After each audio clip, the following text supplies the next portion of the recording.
Hey, FYI, this is part 2 of this discussion. If you haven't listened to part 1, definitely check out the previous episode where we unpack the point and goal of a solid performance management strategy and common mistakes retailers make.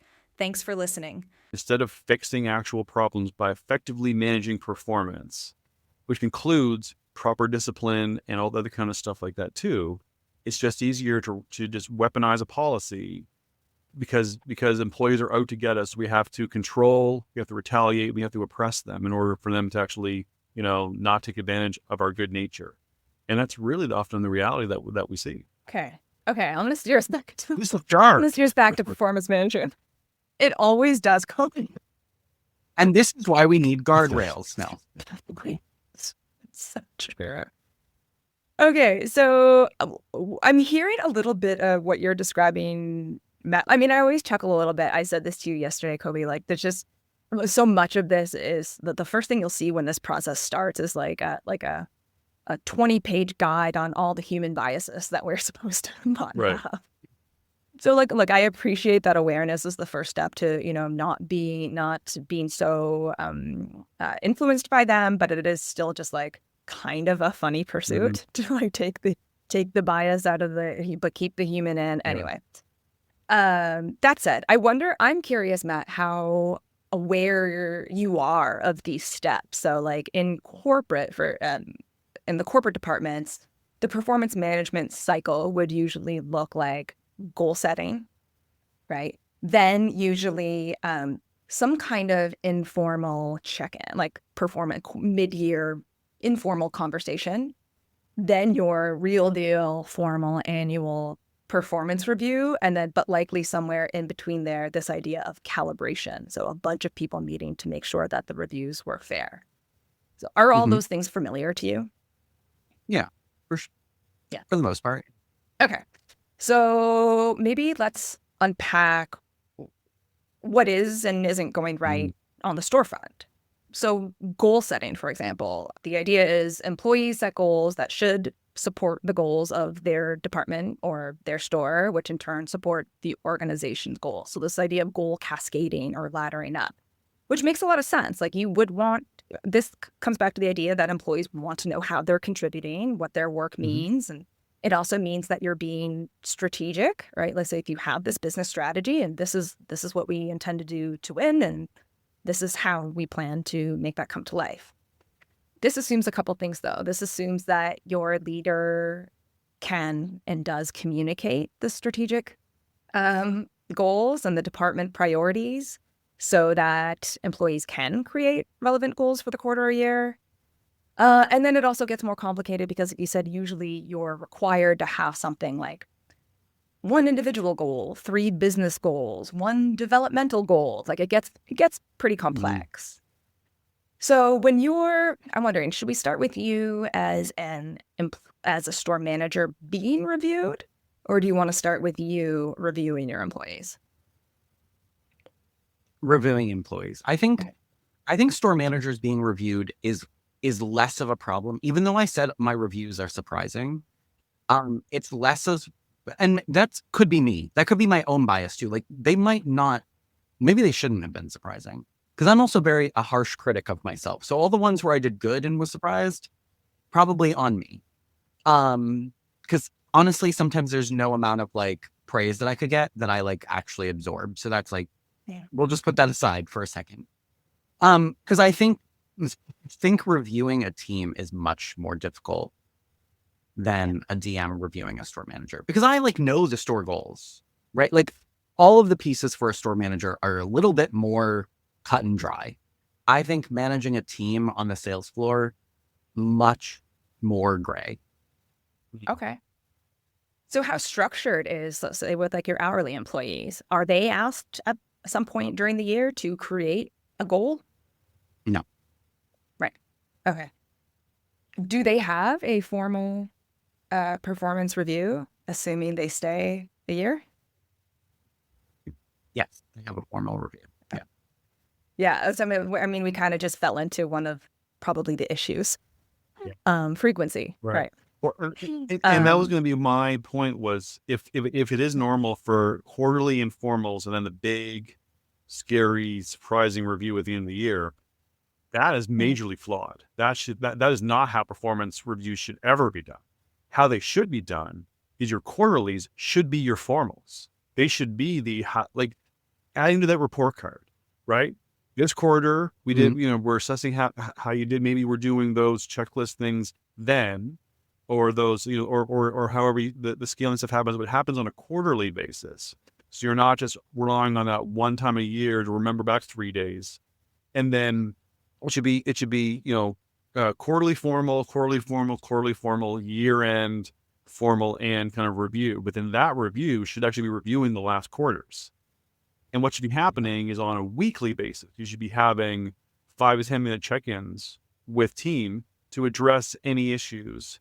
So we have things to talk about in the quarterly forms. That's how it should be. And I'm sure the problem that anyone listening to this, and you may be thinking this, Matt, too, is I don't have time for that. Well, it's because you're supposed to be doing 60% of your time should be spent in people management and 40% on task management. Otherwise, you're being set up to fail. Well, and I also think I'm thinking about this too, and like, especially when I have bigger teams, it's easier when you have smaller teams, but when I've had bigger teams and what that looks like, and a lot of times I'm thinking of someone who's just in the middle, right? Like they're not amazing, but they're not bad. They come in on, whatever. If they come in on time and they don't break dress code and all of those things, I'm not talking to them as much. So it might be surprising to them that they're meh. Whereas if there's an employee who is breaking dress code constantly or coming in late, I already have to talk with them about that.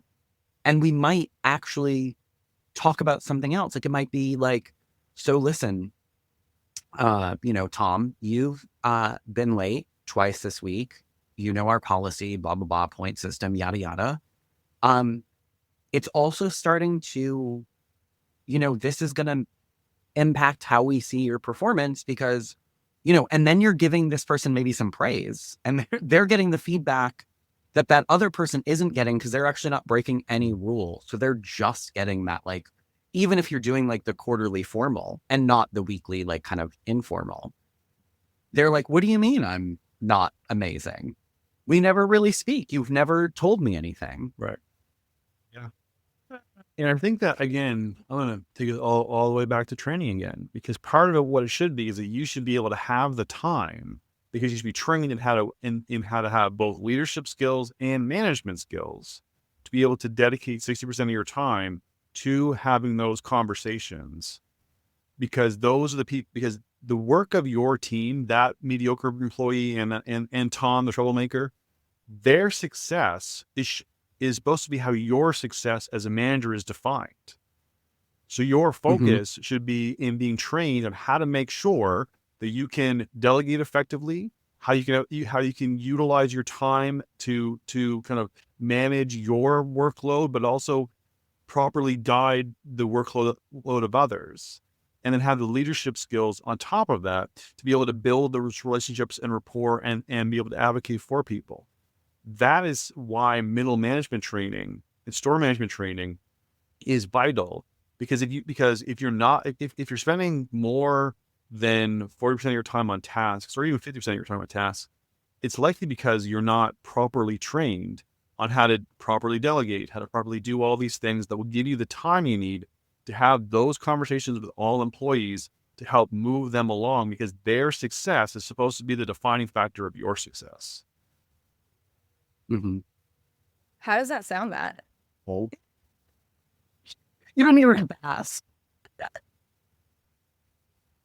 So something interesting I'm just going to pick at a little bit there. Do you feel, so like in the context of most large retail stores, do you think it is an issue with your training or ability or willingness to delegate? Because we know there are labor cuts, right? Like, and we also know that you have a lot of work to do to appease corporate. So you have a lot of corporate tasks for, for better or worse. I'm sure some you feel like are more relevant than others. And then you also have a shrinking team on the floor. So like, is it possible for you? Do you think with a different mindset, or like, I guess, like, what do you need from VPs and corporate to make that happen? I mean, I think if payroll isn't on the table, which it might not be, Yeah. then a reprioritization of what is important. Because I think, hot take, there are some companies that have done labor cuts. Not all, just so we're clear, because there are some companies I've worked for where I'm like, this is not sustainable ever. But there are some that have done labor cuts where I'm like, okay, this would work well, actually. In some ways, it was easier because we might have had you can have too many people on the floor, in my opinion. In fact, slow days with too much staff are often more unproductive than like just the right amount of staff. So some of the companies have done labor cuts. The labor cuts are not the issue. The issue is like they've done labor cuts, but then they want all of the things that make them, filled with joy of their compliance things. And if we just like trash that and focus on actual like day-to-day performance, then that would be totally, doable. So it really is, to answer your question more directly, like what stores need from VPs or C-suite or whoever's sort of in charge is just looking at, okay, just first of all, deciding that people management is important. So that's number one. They just have to decide it's important and then go from there. And I think that will be different in every single retailer I've worked in, what that looks like, both on the floor and operationally. But they'd have to start there and go, this is important. It's a priority. And it's not a priority in the sense of like, we're going to do it for one quarter and then lose it so that we can find another focus next quarter.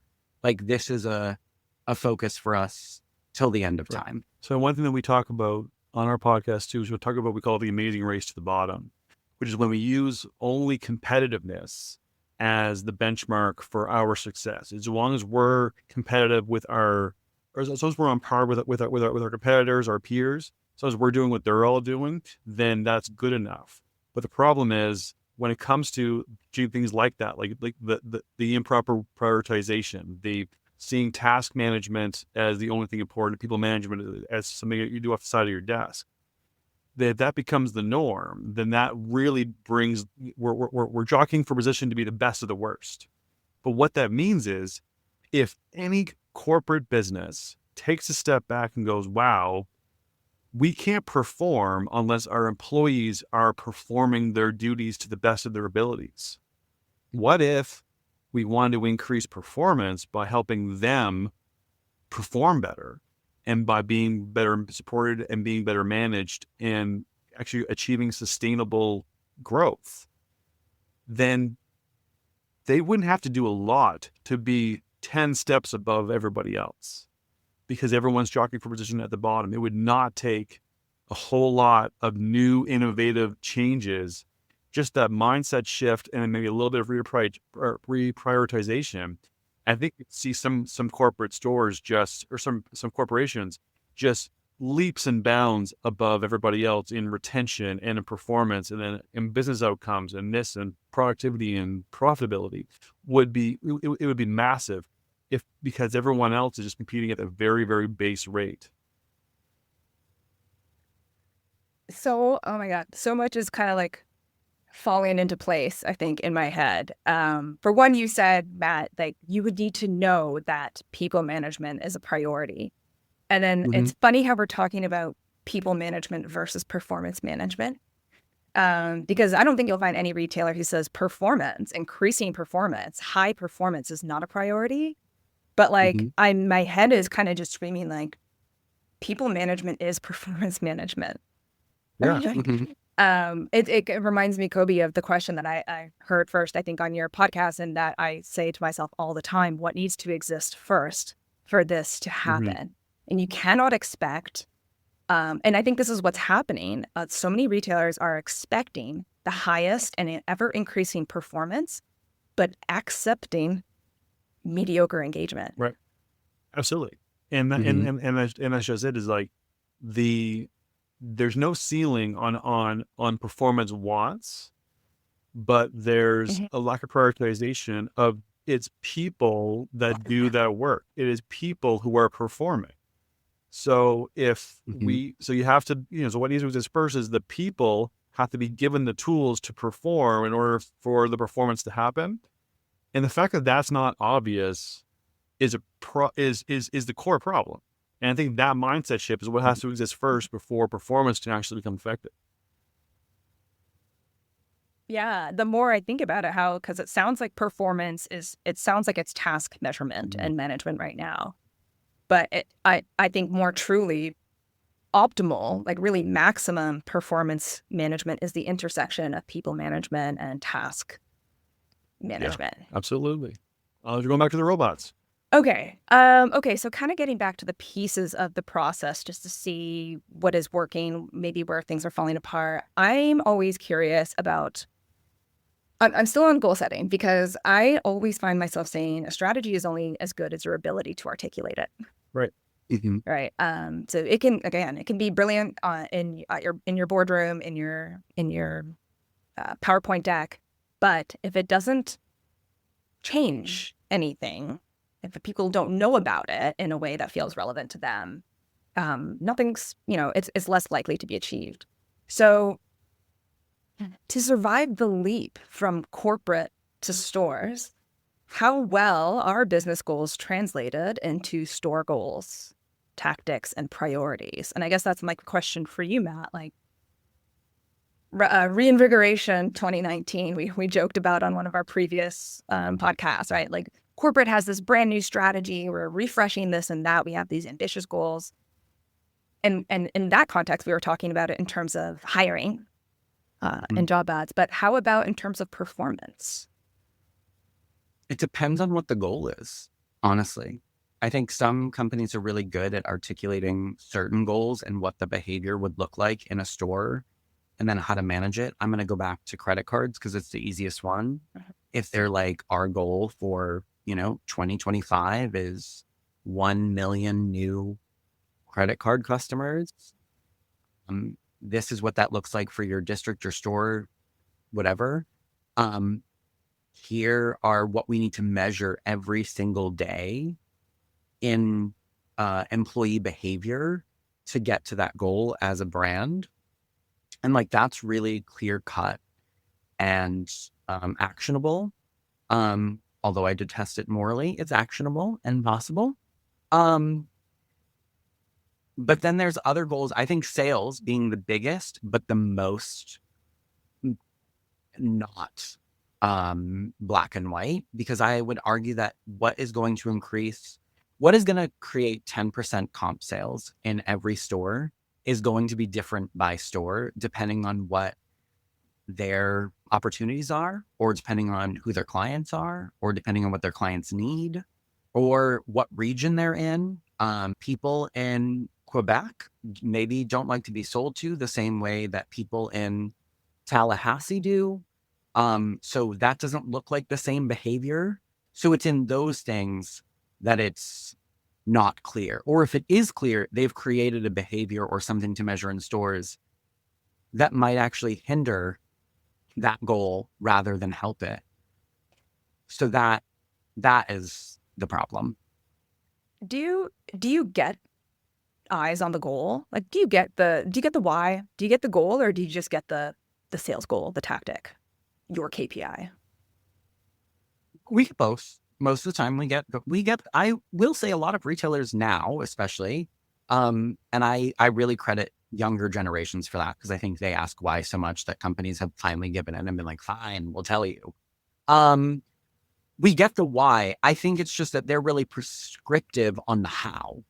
And so to me, the why would be even more impactful if they weren't so prescriptive with the how, because then you'd understand why and what the goal is. But they're not giving you the why and the what. They're like, here's the why, here's the what, and here's exactly how you must execute it. Right. And then I'm asked to measure that. And that might not be the thing that gets us to the what. So going back to the Yeah. idea of rules of restricting, this is the only way you can do these sales. And as opposed to rules that empower, saying, okay, well, here's the stuff you can't talk about.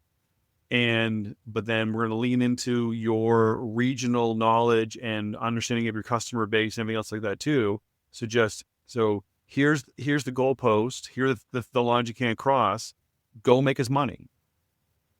Is rules that empower. But the problem is that the guardrails are too narrow to speak to, like I say, Quebec and Tallahassee, or even like small town, big town, right? So it's the idea of leaning too heavily on the rules that restrict and not allowing for any kind of improv, customization based on the audience that you're dealing with, right? Because just like any sales, you got to speak to your audience. Yeah, and not taking advantage of your knowledge, like every individual store manager's knowledge of their store and their market and their customers. We talked about this and this idea of corporate has all the power, but not enough context across different locations. And store managers have all the context, but in this instance, you're not given any power to influence how this strategy is brought to life. So this is, I guess the takeaway there is like some kind of feedback mechanism, some kind of way to incorporate your store managers in the how based on their expertise in their nuanced market. I've never worked for a company, I don't think. Maybe not, I don't know. But I've definitely worked for leaders that were good about that. So I've had leaders that come in and they're like, all right, here's the goal. How are you reaching it? Because you're not doing what you're supposed to be doing. This actually happened at a regional visit once. And I was like, well, I'm going to reach it by doing it this way because that doesn't work in my store. I've tried it and it failed every time. And the regional leader just looked at me and goes, honestly, you get the result. You'll never hear me ask again. And I said, great. You'll never ask again then. It's been great seeing you. And he left. And spoiler alert, we got the intended result. But that is like an offshoot. That's not like, but to go back to your the performance management part of it, that's where giving us the how is dangerous and the behaviors in the day to day. Because if you give me a how that doesn't work for me, well, what if I have an employee? Because I've had this situation. What if I have an employee who's very rules and compliance driven and follows exactly what they want? And then I have another employee who understands the what, they understand the why, and they go after it. And they kind of ignore the how that I told them we're supposed to follow. They go rogue. They pull a mat and they get the result. Well, now if you've asked me to review them based on behavior, now what do? Do I give them both credit? Right. How do I even manage that situation? I've actually been in that situation. So, and spoiler alert, I didn't really know what to do. So I gave them both the same rating because I was like, you followed company direction, yay, and you got the result, yay. Yeah, Right. that's bigger. That's such an interesting, just to put a point on it all. You're given a how that won't perform for you. Like you're given a how that you can't necessarily achieve as well as you'd like in your market, but that's how you're evaluated. It's a kind of setup to fail thing. It's certainly not intentionally. Interesting. Wow. Okay. Flip the present. Okay, before I kind of get into some overarching conclusions or final thoughts or anything like that, anything else you guys want to bring up about this performance system, process, anything come to mind? No, I really just think that going back to kind of one of the first things that I said is that if performance management is not a priority, then performance is not a priority. And so it really kind of comes down to that, it's retail is human capital head. It's about human beings serving customers, moving boxes, driving trucks, making phone calls. It's about people. And and if their performance is not managed, then their performance doesn't matter.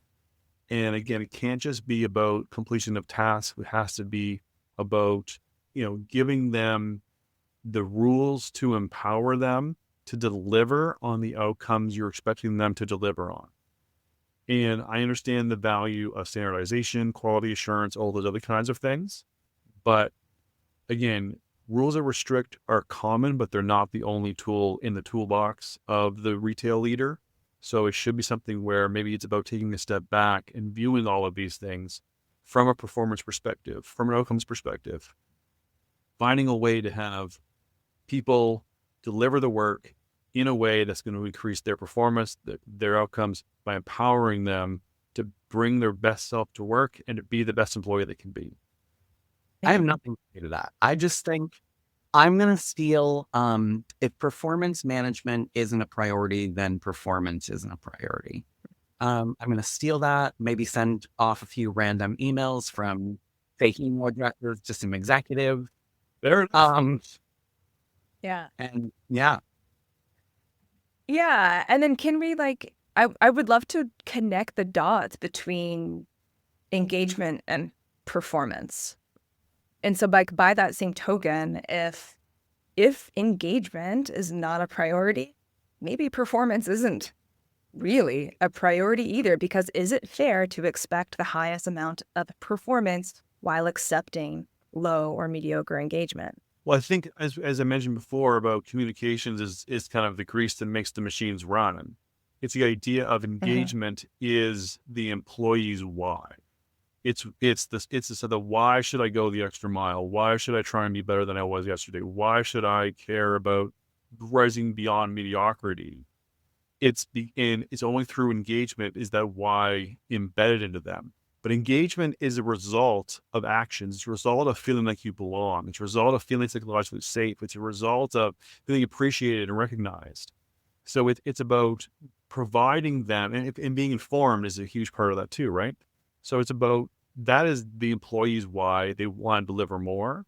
And when we're talking about performance, it has to be about, we want you to do this, but they have to want to do it too.